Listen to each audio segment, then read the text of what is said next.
Hello, listeners, and welcome back to Bite-Sized Tales, your audio flash fiction podcast. In this week's story, a bad jump leads to an unexpected reunion. Family Business, written and read by Wayne Cole. Warning, power levels critically low, life support failing. The automated warning broadcast through the halls of the tiny vessel. It was rated for a crew of up to 3, but it had been years since anyone other than Dax Valen had been on board. The ship had too many secrets on it for him to allow anyone else the chance to discover them. With the ship lit by only dim red warning lights, he realized the short-sightedness of not at least allowing maintenance workers on board. 5 minutes earlier, the Vagrant had jumped into the system with a fluctuating integrity field and experienced a cascading system failure. Power surged into the capacitors, causing them to explode. Dax had been tossed around the bridge, smashing into the bulkheads as gravity fluctuated in both direction and intensity. It ranged from 0 to 6 Gs, focused on different directions over a 30-second period. He was unconscious, with 3 broken ribs before gravity normalized. Computer system status report. Just those few words hurt to say. Even breathing was difficult. The silence from the computer concerned him even more than his own injuries. Holding his ribs with his left hand, he tried to pull up the console with his right. The screen remained completely blank. Damn it! On shaky legs, Drax started down the corridor towards the engine room. He used his right hand to brace himself against the wall for stability after his knee gave out on his first step. Every movement sent pain throughout his body, making the trek slow. With life support offline, the smoke coming from multiple fires was not being filtered out of the air. This caused Drax to fall into coughing fits that sent blood onto the deck. That can't be healthy. Any hope of repairing the ship in time was quashed when he saw the closed bulkhead to the engine room. The bulkhead was designed with pneumatic pistons to slam shut in the case of a hull breach. Even if he could repair the ship while in space, every system he needed to do it was exposed to vacuum. Dax slid down the wall, collapsing to the deck in despair. He ran his hand along the corridor wall. You deserved so much better. After one final coughing spell, he passed out from lack of oxygen. Dax awoke to a rhythmic beeping sound. The sterile smell that hit his nose could only be from an infirmary. This added to the confusion because his ship didn't have an infirmary. He had an out-of-date med chamber that wasn't good for much more than injecting painkillers and antibiotics. He thought about how nice the painkillers would be, as his body felt like one big ball of pain, especially his head. His eyes were assaulted by bright light overhead as he managed to open them. He could hear people talking in the room with him, but it was difficult to make out what they were saying. One of the voices, though, he would have known that voice anywhere. 3 cracked ribs, a broken leg, and his body is basically one big bruise. My biggest concern, though, is the potential for brain damage. We don't know how long he went without oxygen before we got to him.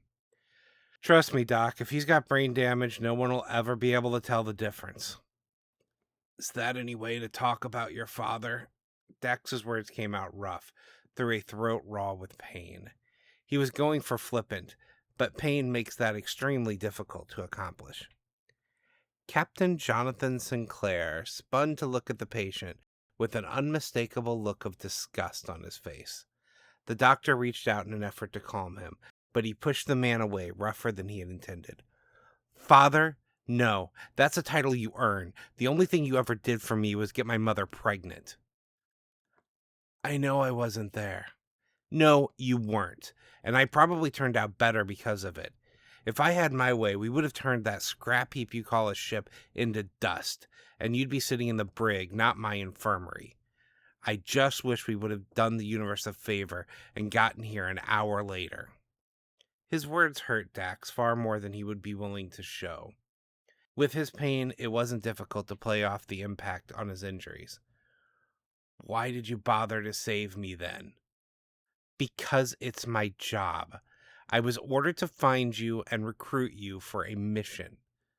Dax laughed and instantly regretted it as pain shot through his body. The doctor hit a few buttons on his tablet, and he felt warm, comforting sensation of painkillers running through his body. Captain Sinclair rounded on his chief medical officer. I told you no pain meds until after the conversation. Yes, you did, sir. But I'm the doctor here, and that man is my patient. I'm not going to stand here and force him to suffer while you insult him.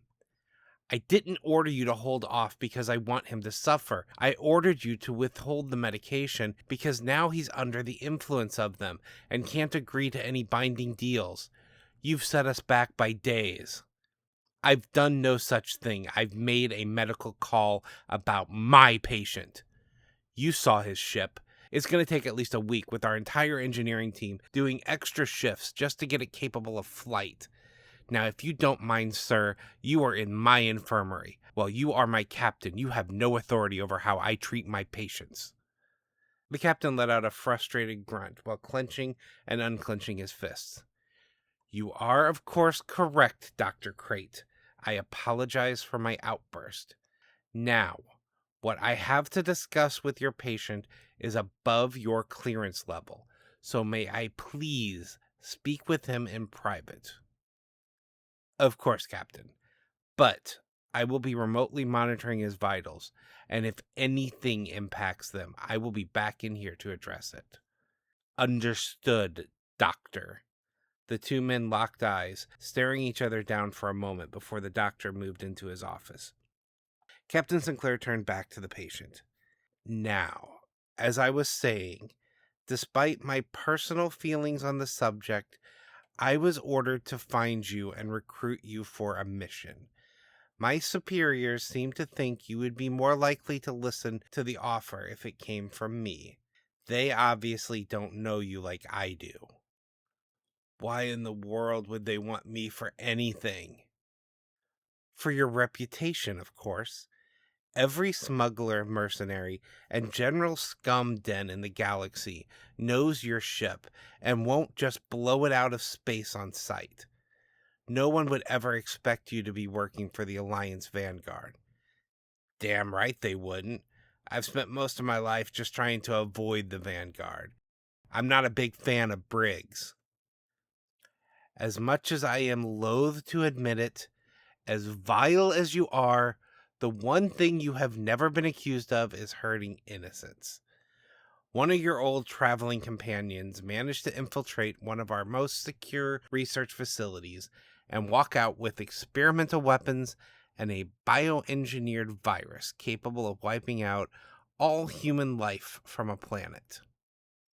Hey, you know I'm no hero, kid. That sounds like something I want to stay as far away from as possible. Kind of hard to do without a working ship. How is the Vagrant? A hunk of junk worth more melted for scrap than being used as a ship? It, however, can be repaired back to the barely flyable state you usually like to keep it in. Dex let out a sigh of relief. He had not even realized how concerned he had been about his ship. Okay, so is that the deal? You fix up my ship, let me go, and I find your thief for you? Not quite that simple, but yeah, you got the basics. There's no way we're trusting you to go off on your own, though. You get an undercover agent watching over you and making sure you don't betray us. What idiot got stuck babysitting me? I did. Dax laughed again. While the pain was intense, the pain meds were doing their job. This just keeps getting better and better. Okay, let's say I agree. And as of right now, that's a damn long shot. Just who stole your treaty-violating weapons? At this, Captain Sinclair smiled. None other than the Iron Claw herself, Seraphina Sinclair. Wait, no, this is rich. They send you to recruit me so we could do some father-son bonding, hunting down your mother? I am well aware of the irony, but my superiors believe that my connection to both of you makes me the only person who might be able to get close enough to complete the mission.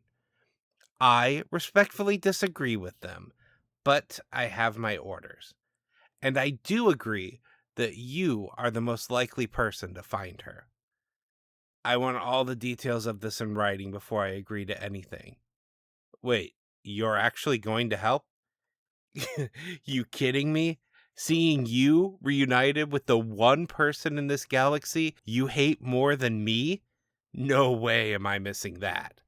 Dax chuckled to himself and rolled over to get some rest.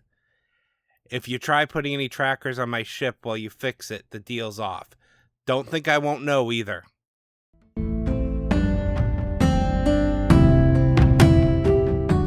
And now a word from our author. I first wrote this story back in August of 2024.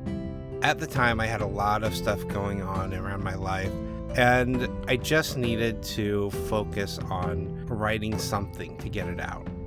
Like a lot of times, I had a scene in mind that I just wanted to write, and then the rest of the story grew from that. When I was picking stories for this chapter, I randomly went back to an old page on my blog and found a handful of my older stories that I really enjoyed. Part of it, I think, is that it's been so long since I've written them that they're fresh to me again. I don't know if my older work actually is that much better than some of my newer things, or if it's just not so fresh in my head. Either way, I absolutely loved this story, and I feel like it is one I should come back to and write the story of that mission, because it could be a very fun read. This chapter of Bite-Sized Tales has been brought to you under a Creative Commons Attribution, Non-Commercial, No Derivatives 4.0 International License. Intro and outro music is Fantasy Motion by Alexander Nakarada, provided under a Creative Commons 4.0 license. If you enjoyed what you heard today, we would greatly appreciate reviews and recommendations to your friends.